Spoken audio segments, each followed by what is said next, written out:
지장경 6. 열의 찬탄품. 부처님께서 지정보살을 찬탄하심. 그때 세존께서 온몸으로 큰 빛을 노사 백천억 항아의 모래에 알만큼 많은 모든 부처님 세계를 두루 비추시면서 큰 소리를 내어 내시어 모든 부처님 세계의 모든 보살 마하살 및 하늘용 귀신과 사람과 사람 아닌 무리들에게 널리 이르셨다. 들으라. 내가 이제 지장보살 마하살이 시방세계에서 가히 생각할 수 없는 대자비의 위신력을 나투어 모든 죄지어 고통받는 중생들을 구제하는 일에 대하여 칭찬하고 찬탄하리라. 내가 멸도한 후에 너희들 모두 보살 마하살 및 하늘용 귀신들도 널리 방편을 지어서 이 경을 지킬 것이며 온갖 중생들로 하여금 모든 괴로움에 있어서 벗어나 열반을 즐거움 얻게 하라. 이렇게 말씀하시니 법회에 참석한 이들 가운데 보광보살이 공경이 합장하며 부처님께 사리었다. 이때 이제 세존께서 지정보살에게 불가사의한 큰 위신력이 있음을 찬탄하셨나이다. 다시금 미래세 말법시대 중생들을 위하여 지정보살께서 인간과 천상을 이익되게 하는 인과를 말씀하시어 모든 하늘용 등 팔부신중과 미래의 새 중생들로 하여금 부처님 말씀을 받아 지니게 하옵소서. 그때 부처님께서 보강보살과 사부대중들에게 이르셨다. 자세히 듣고 자세히 들으라. 내가 마땅히 너희들을 위하여 지장보살이 인간과 천상을 이익되게 하는 복덕에 대하여 간략히 말하리라. 보강보살이 다시 사리었다. 세존이시여 바로 없겠는데 즐겁게 듣겠나이다. 부처님께서 보광보살에게 이르셨다. 미래의 세상에 만약 선남자 선여인 중에서 이 지장보살 마하살의 명호를 듣는 이 형상에 합정하는 이 찬탄하는 이 예배하는 이 생각하고 사모하는 이 등 이러한 사람들은 30겁 동안 지은 죄를 뛰어넘게 되리라. 보강보살이여 만약 어떤 선남자 선녀인이 지장보살의 형상을 그리거나 흙과 돌에 칠을 하여 만들거나 금, 은, 구리, 철 등으로 이 보살의 상을 조성하여 한 번이라도 우러러 예배하는 자는 100번이나 33천 돌이 철에서 나서 오래도록 악도에 떨어지지 아니하며 설령 천상의 복이 다하여 인간으로 태어날지라도 나라의 왕이 되어서 큰 이익을 얻게 될 것이니라.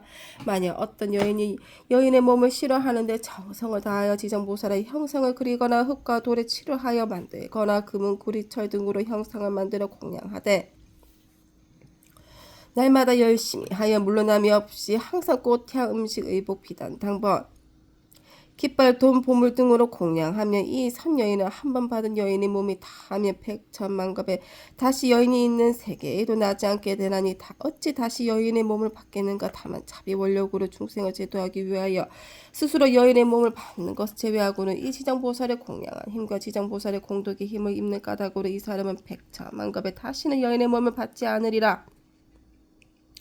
보강보살이여 만약 추하고 병이 많은 여인이 있어 자신의 모습을 싫어하는데 지장보살의 형상 앞에 지극한 마음으로 우러러 예배하기를 파먹는 잠깐 동안만이라도 한다며 이 사람은 천만급 중에 원만 구족한 몸으로 태어나며 온갖 질병이 없을 것이니라. 또한 이 추한 여인이 만약 여자 몸을 싫어하지 않는다면 백천만억급을 황사왕녀나 왕비가 되거나 재상이나 명문 집안이나 큰 창자의 딸이 되어 탄정하게 태어나고 모두 모양새가 원만하리라. 지장보살께 지극한 마음으로 우러러 예배한다면 이와 같은 복을 얻으리라. 보강보살이여 만약 어떤 선남자 선여인이 지장보살의 형상 앞에서 악기를 연주하고 노래하며 찬탄하고 향각꽃으로 공양하고 또 이를 남에게 권하며 이들은 항상 세상에서나 미래 세상에서 항상 여러 신들이 밤낮으로 수하여 악한 일은 전혀 귀에도 들리지 않게 되나니 어찌 모두 해객을 직접 하는 일이 있겠는가. 또 보강보살이여 미래 세상에 만약 나쁜 사람 나쁜 신 나쁜 귀신 등이 있었다 선남자 선여인이 지장보살 형상에 귀하여 공경하며 공양하고 찬탄하여 우러러 예배함을 보고 망령되게 꾸짖고 헐뜯거나 공덕에는 이익이 없다고 비방하거나 이를 드러내고 비웃거나 또는 돌아서서 그러다 하거나 다른 사람에게 말하기를 그러다고 하거나 여러 사람들과 같이 그러다고 하는 듯 만약 한 생각만이라도 꾸짖고 해방하는 마음을 낸다면 이러한 자는 현갑의 천불이 열반에 드신 뒤에 해방한 죄보로 아비 지옥에 떨어져 매우 무거운 죄를 받을 것이니라. 이 겁을 지나고 나서야 비로소 악의 보를 받게 되며 또 천겁이 지나고도 다시 축생의 보를 받게 될 것이며 또 천겁이 지나고서 비로소 사람을 몸을 받게 되며 비록 사람의 몸을 받아도 빈궁하고 하여 눈기, 코, 혀, 몸, 의지 등이 육군을 갖추지 못하고 많은 악업이 그 몸에 배어서 곧 또 다시 악도에 떨어지게 되느니라. 그러므로 보강보살이여 다른 사람이 공양 올리는 것을 비방하고 헐뜯기만 하여도 이러한 죄보로 받거늘 더구나 다른 나쁜 소견을 내어서 불법을 직접 회방하고 파괴함. 이하 말에 무엇하겠는가. 보강보살이여 만약 미래의 세상에 어떤 산남자 선녀니 오랫동안 병상에 누워있어 살고자 하여도 죽고자 하여도 모두 마음대로 되지 않는 상태에서 꿈에 악기 또는 집안 친족과 험악한 길에 헤매기도 하고 또 도깨비 무리에 홀리거나 귀신과 함께 놀기도 하다가 날이 가고 달이 가고 해가 깊어지면 점점 몸이 쇠약해져서 잠자다가도 괴로워 소리치며 처참하게 괴로워하는 자 모두 다 업장으로 최압의 가볍고 무거움을 정하지 못하여 목숨을 버리기도 어렵고 병이 나을 수 없게 된 것이니 남녀의 속된 눈으로 도저히 이를 알지 못하느니라. 이러한 때는 마땅히 모든 부처님과 보살님의 형상 앞에 이 경전의 소리내어 한 번이라도 읽고 혹은 의복, 보배, 장원집 등 무엇이든 그 병자가 아끼는 것을 놓고 병자 앞에 분명히 말하기를 저희들 아무개 등은 아픈 사람 위하여 경전과 불상을 모시고 이 모든 물건들을 올려 공양합니다. 이것으로 부처님과 보살님의 형상을 조성하거나 탑이나 절을 만들고 등을 밝히며 또는 스님들께 보시하겠습니다라고 세 번만 아픈 사람이 알아듣도록 하라. 만약 아픈 사람의 모든 의식이 흐트러지고 숨기운이 다한 자라며 하루 내지 이틀, 사흘, 나흘, 7일에 이르도록 높은 소리로 이 일을 말하고 이 경을 읽을지니라. 이 사람은 목숨이 다 년 후에 숙세 허물과 무거운 죄로 5가지 무간주옥에 떨어질 것인데 영원히 해탈을 얻어서 태어난 곳마다 항상 숙명을 알게 될 것이니 하물며 스스로 이 경을 쓰거나 혹은 다른 사람으로 하여금 쓰게 하거나 혹은 스스로 보살의 형상을 조성하고 그리거나 남에게 권유하여 그렇게 하도록 한다면 그 공덕으로 반드시 큰 이익을 얻게 될 것이니라. 그러므로 보강보살이여 만약 어떤 사람이 이 경을 독성하거나 한 생각만이라도 이 경을 찬탄하고 이 경을 공경하는 사람을 보고도 그대는 마땅히 100,000가지 방편으로 이들에게 권하여 정근하는 마음이 물러나지 않도록 하라. 그리하면 능히 현재와 미래에 100,000만하게 불가사의한 공덕을 얻게 되리라. 그리고 또 보강보살이여 만약 미래 세상에 모든 중생의 꿈속이나 참깨를 온갖 귀신이 나타났을 피 울며 근심하고 탄식하거나 두려워하며 겁내하는 모습이 보이며 이는 일생이나 10생 또는 100생, 1000생 과거세 부모나 형제, 자매, 남편, 아내 등 가족들이 악도에 빠져있거나 폭력으로 구원해줄 사람이 아무데도 없으므로 어쩔 수 없이 숙세의 가족들에게 호소하여 도움을 받아 악도에서 벗어나기를 원하는 것이니라. 보강보살이여 그대는 신통력으로 그 사람들로 하여금 모든 부처님과 보살님의 형상 앞에서 지극한 마음으로 이 경을 읽게 하거나 다른 사람을 시켜서 읽게 하라. 만약 그들이 3번 또는 7번을 읽으면 그러한 악도의 권속이 마땅히 해탈을 얻어 다시는 꿈속에 나타나지 않으리라. 또 보강보살이여 만약 미래 세상에 미천한 사람이거나 또는 모든 자유를 잃은 사람이 숙세의 업보를 깨닫고 참여하고자 하거든 지극한 마음으로 지장보살의 존상을 우러러 예배하면서 7일 동안 보살의 명호를 생각하고 불러 10,000번을 채울 것이니 이렇게 하는 사람은 지금의 과보가 다한 후에는 천만생 동안 항상 존귀한 몸으로 태어나며 다시는 사막될 고통을 겪지 않게 되리라.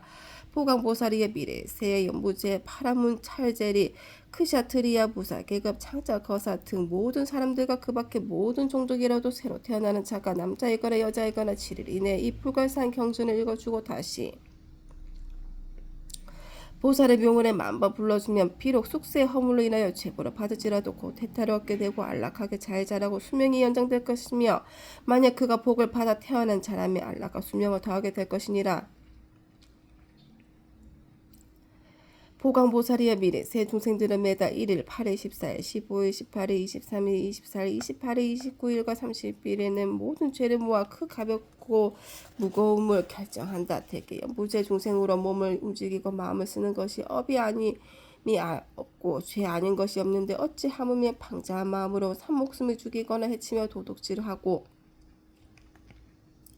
사함하며 거짓말을 하는 100,000가지 죄를 일부러 지어야겠느냐. 만약 십제일에 부처님과 보살님과 모든 성현의 존상 앞에 이 경을 한 번 읽으며 동서남북 백류순 내에는 모든 재앙과 고난이 없으며 그가 사는 집안에 어린이나 아이가 현재 또는 미래 백천세 영원히 악도에서 벗어나게 될 것이며 매달 십제일에 이 경을 한 번씩 읽으며 현재 이 집안이 모든 횡약과 지병이 없게 되고 먹는 입는 것이 풍족하게 되리라. 그러므로 보강보살이여 마땅히 알라. 지장보살은 이와 같이 말할 수 없는 백천만하게 큰 위신력과 이익이 주는 일이 있음을 알아야 하느니라. 연부제 중생들은 모두가 이 지장보살에게 큰 인연이 있으니 모든 중생들이 지장보살의 명언을 듣거나 지장보살의 형상을 보거나 또는 이 경을 석자나 다섯 자 혹은 한 개송 구절이라도 듣는 자는 현재 특별히 안락함을 얻을 것이며 미래세 백천만생 동안 항상 단전한 몸으로 존귀한 가문에 태어나게 되리라. 그때 보강보살은 부처님께서 지장보살을 칭찬하고 찬탄하심을 보고 무릎을 꿇고 합장하여 다시 부처님께 사렸다. 세존이시여, 저는 오래전부터 이 지장보살이 지닌 불가사의 위신력과 큰 소원의 힘을 알았사오나 미래의 중생들을 알려서 이익을 주기 위해 짐제 부처님께 여쭈었나이다. 세존이시여, 이 경전의 이름은 무엇이라 하며 저희들이 어떻게 변하여 하오리까 말씀해 주시옵소서. 부처님께서 보강보살에게 이르시었다. 보강보살의 이 경전의 이름은 대체로 세 가지니 하나는 지장본원경, 지장보살 본원을 밝히는 경이요, 하나는 지장본행경, 지장보살의 행한 중생구제일을 밝힌 경이고, 또 하나는 지장본서력경, 지장보살의 소원의 힘을 밝힌 경이니라. 이는 지장보살이 오랜 겁으로부터 내려오면서 큰 서원을 거두세워서 중생들에게 이익을 주어왔으니 너희들은 이 서원에 의지하여 이 경전을 펴나가도록 하여라. 보강보살이 부처님의 말씀을 듣고 합장하고 공경 예배한 다음에 물러갔다.